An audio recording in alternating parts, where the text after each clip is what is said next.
Hey guys, welcome to my channel. Today we are going to read again in the 1 Year Bible. And today we are starting off in Exodus 34, 1 through 35, 9. The Lord said to Moses, "Chisel out 2 stone tablets like the first ones, and I will write on them the words that were on the first tablet which you broke. Be ready in the morning, and then come up on Mount Sinai. Present yourself to me there on top of the mountain. No one is to come with you anywhere on the mountain, or seen anywhere on the mountain.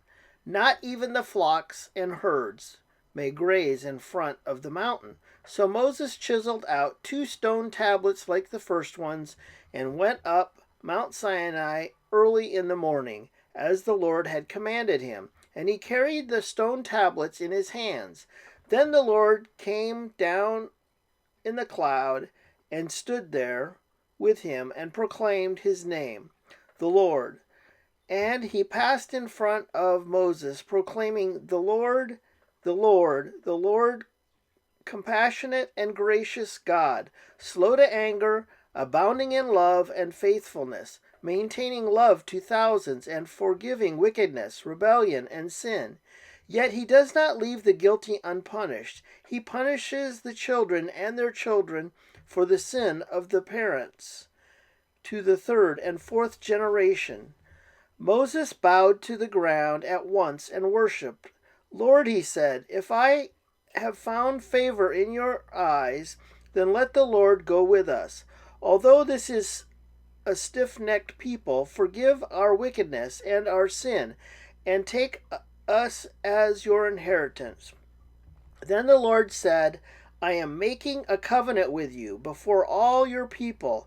I will do wonders never before done in any nation in all the world. The people you live among will see how awesome is the work that I, the Lord, will do for you. Obey what I commanded you today. I will drive out before you the Amorites, Canaanites, Hittites, Perizzites, and Hivites, and Jebusites. Be careful not to make a treaty with those who live in the land where you are going, or they will be a snare among you. Break down their altars, smash their sacred stones, and cut down their Asherah poles. Do not worship any other god, for the Lord, whose name is a jealous God.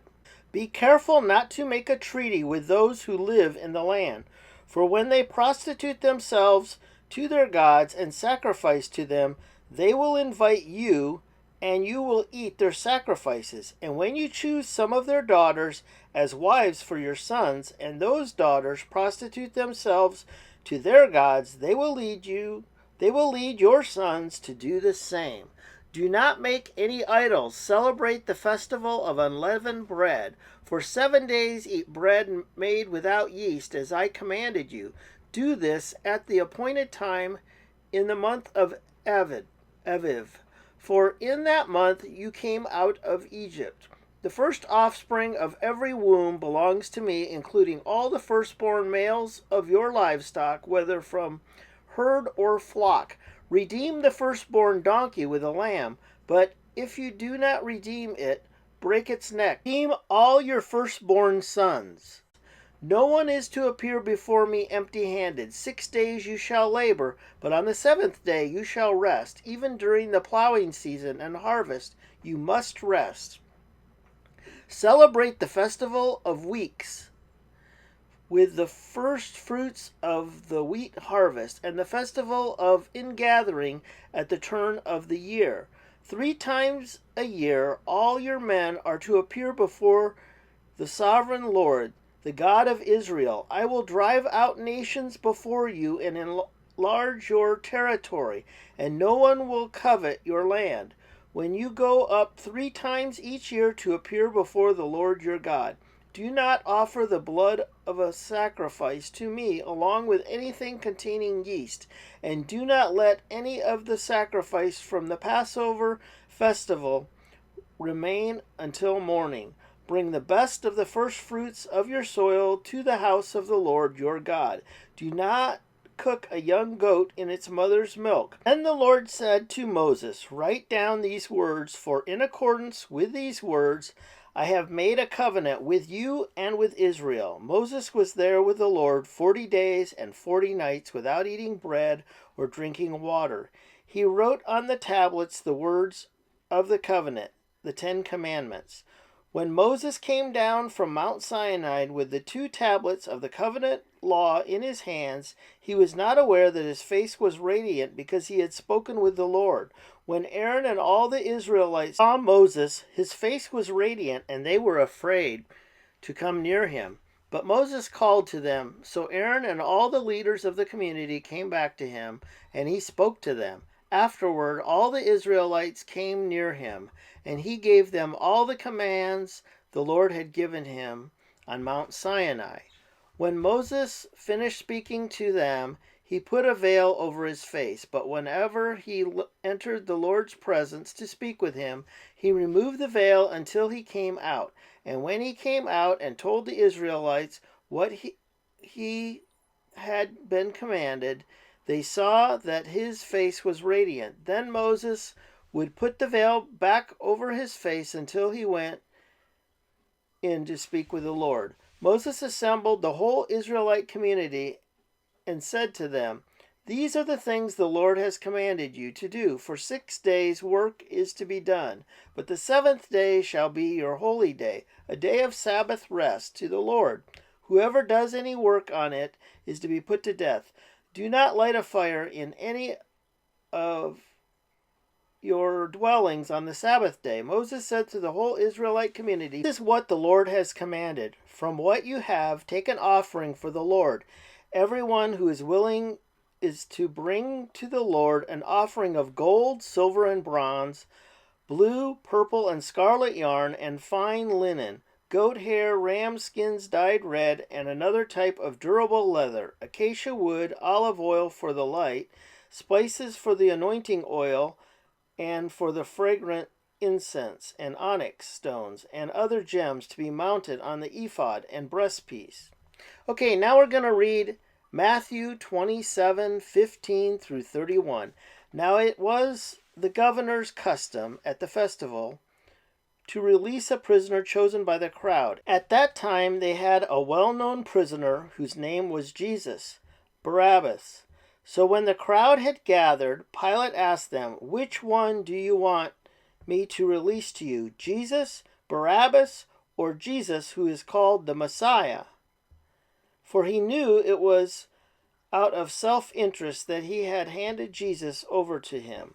While Pilate was sitting on the judge's seat, his wife sent him this message: Don't have anything to do with that innocent man, for I have suffered a great deal today in a dream because of him. But the chief priests and the elders persuaded the crowd to ask for Barabbas and to have Jesus executed. Which of the two do you want me to release to you? Asked the governor. Barabbas, they answered. What shall I do then with Jesus who is called the Messiah? Pilate asked. They all answered, Crucify him. Why? What crime has he committed? Asked Pilate. But they shouted all the louder, Crucify him.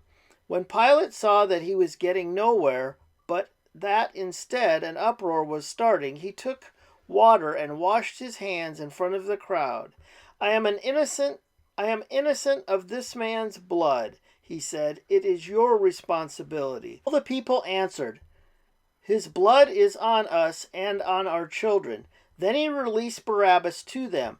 But he had Jesus flogged and handed him over to be crucified.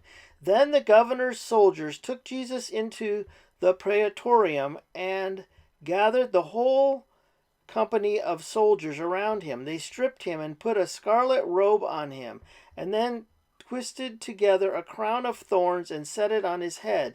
They put a staff in his right hand. Then they knelt in front of him and mocked him. Hail, King of the Jews, they said. They spit on him and took the staff and struck him on the head again and again. After they had mocked him, they took off the robe and put his own clothes on him. Then they led him away to crucify him. So now we're going to read Psalm 33:12 through 22. Blessed is the nation whose God is the Lord, the people he chose for his inheritance. From heaven the Lord looks down and sees all mankind. From his dwelling place he watches all who live on earth. He who forms the hearts of all, who considers everything they do. No king is saved by the size of his army. No warrior escapes by his great strength. A horse is a vain hope for deliverance. Despite all its great strength, it cannot save. But the eyes of the Lord are on those who fear him, on those whose hope is in his unfailing love, to deliver them from death and to keep them alive in famine. We wait in hope for the Lord. He is our help and our shield. In him our hearts rejoice, for we trust in his holy name. May your unfailing love be with us, Lord, even as we put our hope in you. Now we're going to read Proverbs 9:1 through 6. Wisdom has built her house. She has set up its 7 pillars. She has prepared her meat and mixed her wine. She has also set her table. She has sent out her servants, and she calls. From the highest point of the city, let all who are simple come to my house. To those who have no sense she says, come, eat my food and drink the wine I have mixed. Leave your simple ways and you will live. Walk in the way of insight. So that's going to do it for this week in the 1 Year Bible. We do this each and every week, or at least we try to. And if you're new here, please make sure that you do subscribe. Make sure you hit the notification bell so you do not miss a thing. And we will see you all next Thursday.